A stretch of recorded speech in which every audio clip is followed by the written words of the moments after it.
Hey everyone, Carolina Venom here.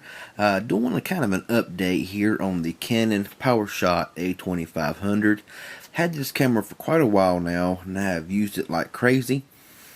And I wanted to just kind of do an update on it and stuff, and give you my thoughts on it after having it for quite a while now. And just wanted to do a kind of an update video on it.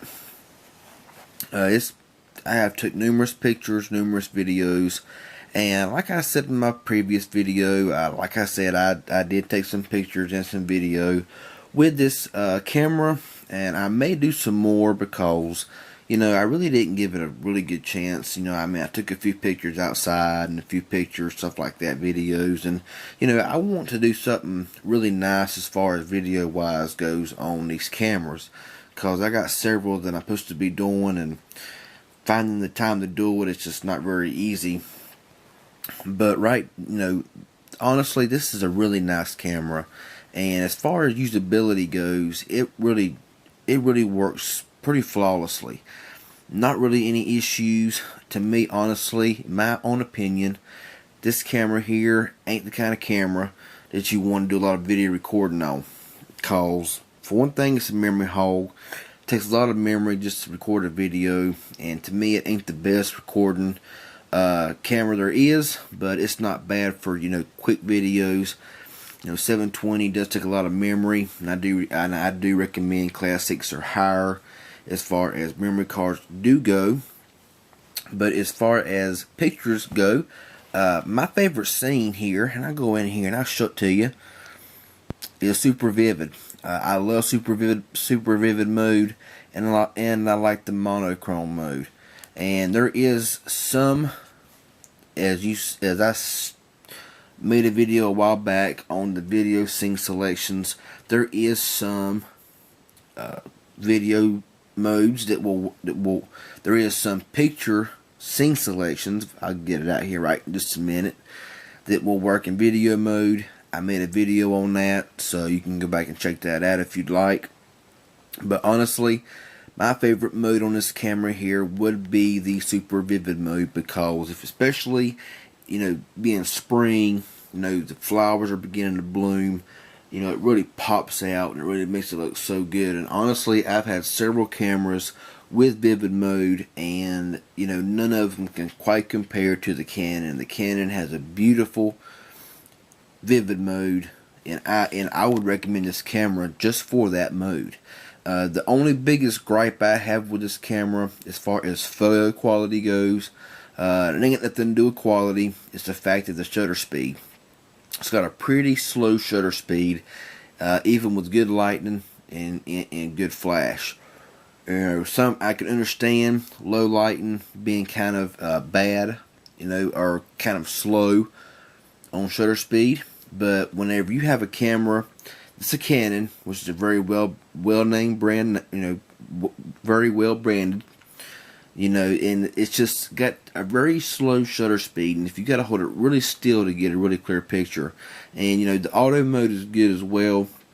But whenever I use this camera here, I mainly use it for black and white pictures, the occasional normal color pictures, but mostly I use the super vivid mode, because super vivid just brings out color so wonderful that this camera, honestly, I can say, this camera don't get used an awful lot, because I have my Panasonic and my Samsung with a 10x optical zoom with great stability, and I can really get some really good wildlife and nature pics with those cameras.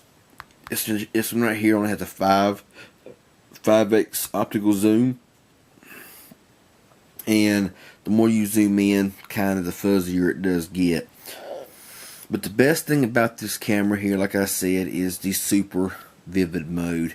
It's wonderful. It actually makes this camera worth buying, especially if you want to take pictures, of nature, of flowers, trees. Really, if you want something to really make your pictures pop, this one right here will do it. Because you can tell a big difference here just by looking like this and going back to auto mode.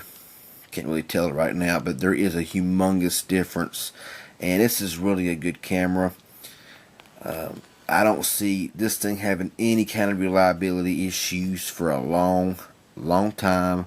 The only problem that I may see it having is maybe battery, draining eventually, because it's rechargeable, and all batteries do have an end life cycle.